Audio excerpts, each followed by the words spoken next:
Bonjour, donc on est le dimanche 24 septembre 2024. Deux exercices sur les événements indépendants.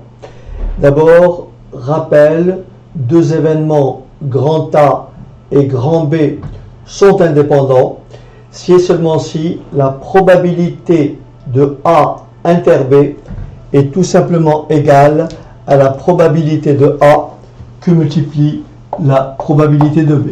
Donc P de A et B sont indépendants si et seulement si P de A inter B est égal à P de A fois P de B. Bon, très simplement, je ne vais pas vous montrer pourquoi, parce que si deux événements sont indépendants, très rapidement, c'est que la probabilité, par exemple, de B, sachant A, est tout simplement égale à P de A, puisque la condition est superflue. Et c'est quoi P de B sachant A? C'est P de A inter B sur P de A, qui est égal sur P de A, donc P de B sachant A, est égal à P de B. Et donc P de A inter B sur P de A égale à P de B. Et après, avec un produit en croix, vous déduisez bien que P de A inter B est égal à P de A fois P de B. Donc, premier exercice que je vous dicte, je vais après faire un petit tableau. Alors, voilà l'énoncé. On vous dit ceci, une population se répartit en 4 classes selon deux caractères grand A et grand B. Le tableau suivant indique les fréquences relatives de chaque classe. Quelles relations simples doivent vérifier petit a, petit c, petit b, petit c, petit d pour que grand A et grand B soient indépendants. Donc voilà la répartition. Nous avons ici donc notre répartition selon les fréquences A, B, C et D. Donc voilà ce que l'on a.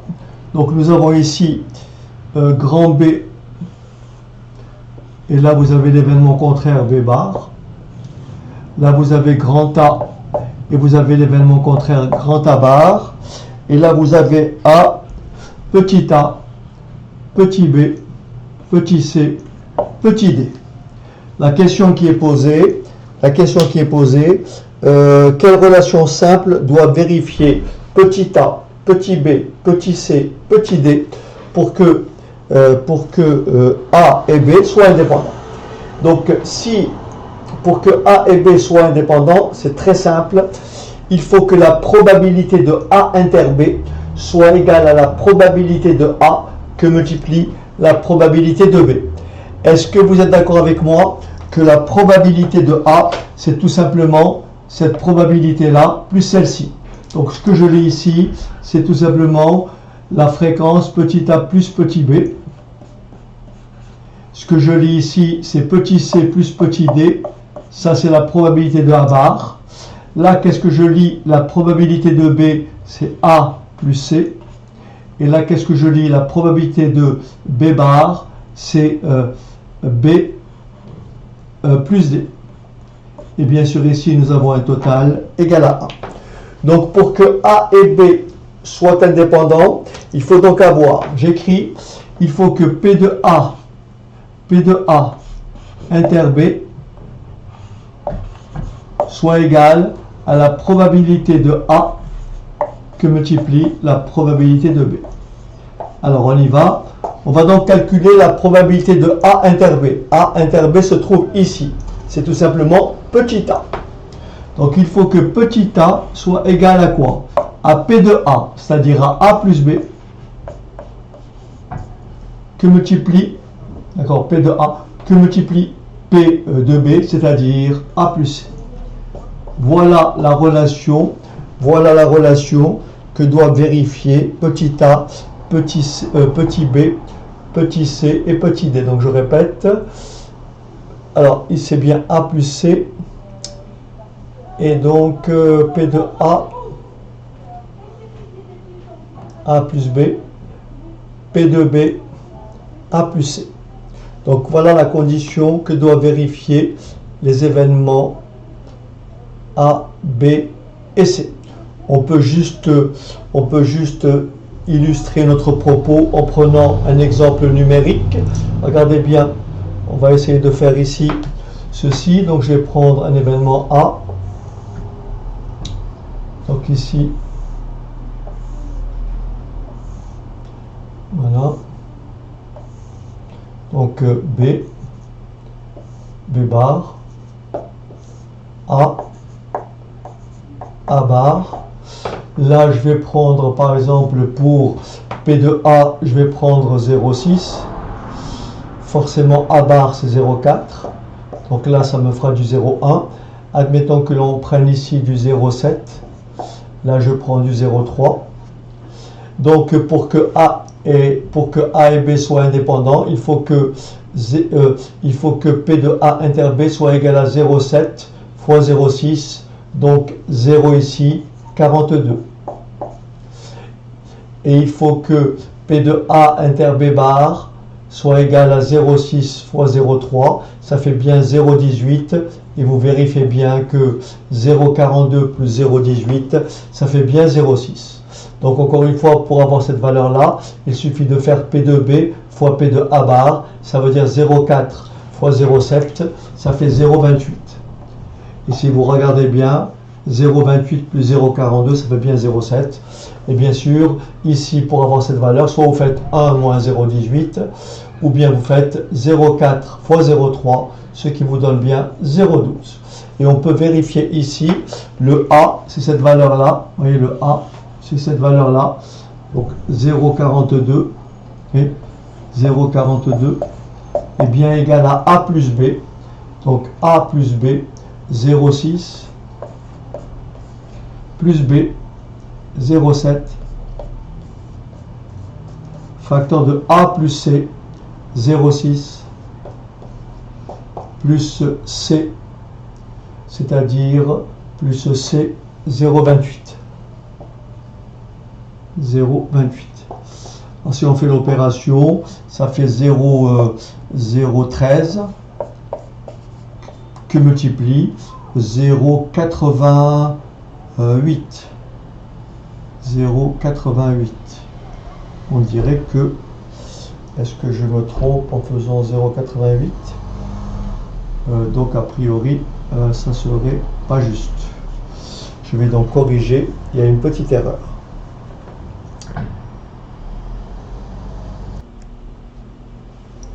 Très bien, donc l'erreur, elle est effectivement, elle est plutôt grande. Donc là, vous avez compris que le A plus B, c'est tout simplement ce que j'ai ici, c'est-à-dire 0,42 plus 0,18. Donc là, j'ai abusé. Donc là, vous avez compris que ça fait du 0,6. D'accord? Et bien sûr, le A plus C, d'accord? Le A plus C, c'est tout simplement ce que vous lisez ici. C'est tout simplement le 0,7. Et ce qui me donne bien du 0,42. Je vous donne un deuxième exercice qui est peut-être un tout petit peu plus délicat.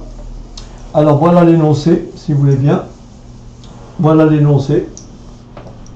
Donc l'exercice, il dit ceci. L'exercice dit ceci. Pour une expérience, donc je vous lis l'énoncé et j'écrirai au tableau. Pour une expérience aléatoire donnée, grand A et grand B sont deux événements tels que la probabilité de A inter B est égale à P de A fois P de B. On me donne donc au départ P de A inter B est tout simplement égal à P de A que multiplie P de B. Cette écriture traduit le fait que grand A et grand B sont deux événements indépendants. La question qui est posée est celle-ci. Démontrer, alors deux questions. Premièrement, démontrer que P de A bar inter B est égal à P de A bar fois P de B, A bar désignant l'événement contraire de A, et ensuite de démontrer que P de A bar inter B bar est égal à P de A bar que multiplie P de B bar, bien sûr, l'événement B bar désignant l'événement contraire de A. Donc première étape, on me demande donc à partir de là de montrer que P de A bar, pour démontrer que P de A bar inter B est égal tout simplement à P de A bar que multiplie P de B. Très bien. Alors on y va. On va donc se placer dans le tableau précédent. Rappelez-vous, si là je prends, bien sûr, si je dis que A bar est l'événement contraire de A, tout le monde a compris que P de A bar est bien égal à 1 moins P de A. Autrement dit, on me demande de démontrer que P de A bar inter B est égal, ça revient à démontrer que P de A bar inter B est égal à 1 moins P de A que multiplie P de B. Alors comment je fais ça? Si je me place dans le tableau précédent, rappelez-vous, j'ai l'événement B, j'ai l'événement B bar, j'ai l'événement A, j'ai l'événement A bar. Ici, j'ai A inter B, ici j'ai A inter B bar, ici j'ai A bar inter B, et là j'ai A bar inter B bar. Donc là vous lisez P de A, là vous lisez P de A bar, là vous lisez P de B, et là vous lisez P de B bar.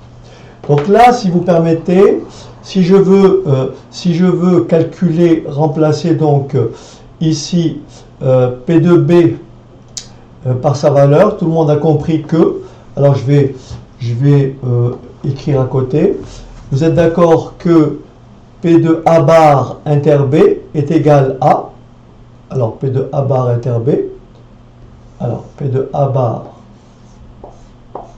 inter B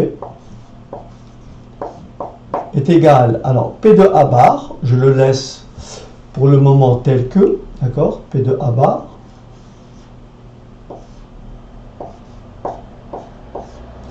que multiplie P de B, et P de B c'est quoi? Vous le voyez ici, P de B c'est la réunion des deux, c'est-à-dire que P de B, est-ce que j'ai de la place? Oui, je l'écris ici, la probabilité de B, vous êtes d'accord, c'est bien sûr P de A inter B, plus P de A bar inter B. Ça c'est P de B. Donc ici, P de A bar inter B, que je cherche, est égal à P de A bar, que multiplie P de B, que multiplie P de B, que je remplace. C'est-à-dire P de A inter B, plus P de A bar inter B. D'accord? P de A bar inter B. Ok? Alors, donc, effectivement, ici, on va faire les choses plus simplement. Donc, là, je me suis un tout petit peu égaré. Alors, ici, je vais plutôt partir de là. J'ai P de B, alors j'écris, j'ai P de B qui est égal à P de A inter B, P de B qui est égal à P de A inter B, plus P de A bar inter B, selon le théorème des probabilités totales qu'on a déjà établi. Mais je sais que par hypothèse, P de A inter B est égal à P de A fois P de B. Donc j'en déduis P de B égale, je remplace P de A inter B par ce qui m'est donné, c'est-à-dire P de A que multiplie P de B plus P de A bar inter B. Vous avez compris, là j'ai une égalité et ce que je cherche, je veux établir que P de A bar inter B est égal à P de A bar fois P de B. Donc là je vais effacer ça pour libérer le tableau. Et là vous avez compris, j'écris donc P de A bar inter B est égal à P de B moins P de A fois P de B. Donc j'écris P de A bar inter B, P de A bar inter B, ce que je cherche, est égal à P de B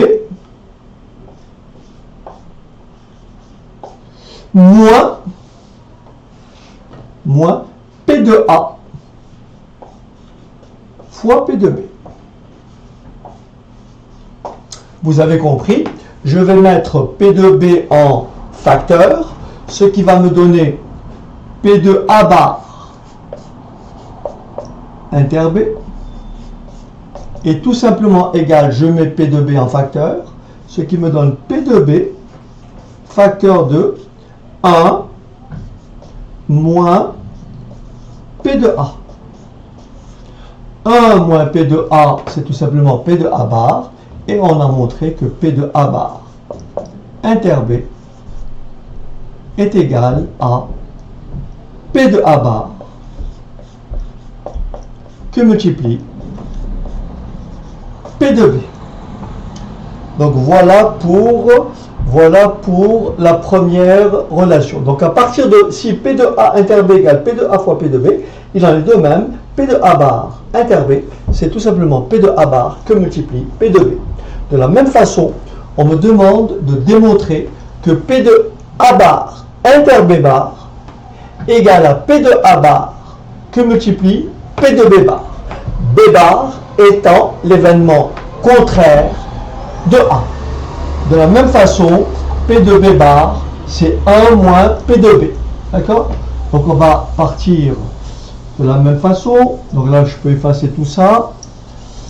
Ok. Alors, on y va. Donc on va établir, on a donc forcément P de B bar égale à 1 moins P de B. Très bien. On va donc partir de l'événement A bar. Est-ce qu'on est d'accord que dans mon tableau, d'après le théorème des probabilités totales, l'événement A bar, je vous rappelle, si vous regardez votre tableau précédent, A bar est bien égal à A bar inter B union A bar inter B bar. D'accord? Donc d'après le théorème, les deux événements ici sont comment? Incompatibles. Donc il vient automatiquement que P de A bar est égal à P de A bar inter B plus P de A bar inter B bar. Très bien. J'ai établi donc que je veux calculer P de A bar inter B bar. Je vais donc écrire quoi? Je vais donc écrire que P de A bar inter B bar, alors j'écris P de A bar inter B bar est tout simplement égal à P de A bar moins P de A bar P de A bar, d'abord j'écris P de A bar inter B. Je répète, P de A bar inter B bar est égal à P de A bar moins P de A bar inter B. Mais on a établi précédemment que P de A bar inter B, c'est quoi? C'est P de A bar fois P de B. Alors on y va, ça me fait donc P de A bar inter B bar égale P de A bar moins P de A bar que multiplie P de B. Vous avez compris, je mets P de A bar en facteur, ce qui va me donner P de A bar inter B bar égale P de A bar facteur de 1 moins P de B. Mais on a établi ici que P de B bar, c'est 1 moins P de B. Autrement dit, 1 moins P de B n'est autre que P de B bar. J'en déduis que P de A inter B bar est tout simplement égal à P de A bar que multiplie 1 moins P de B, soit P de B bar. Autrement dit, lorsque deux événements A et B sont indépendants, on peut écrire indifféremment P de A inter B égale P de A fois P de B, P de A bar inter B égale P de A bar fois P de B, on peut écrire P de B bar fois P de B bar inter A égale P de B bar fois P de A, ou, in fine, P de A bar inter B bar égale P de A bar que multiplie P de B bar. Voilà, je vous dis donc, comme d'habitude, à très bientôt après cette série d'exercices pas compliqués, mais qui remettent en perspective tout ce qu'on a dit sur les probabilités. À bientôt.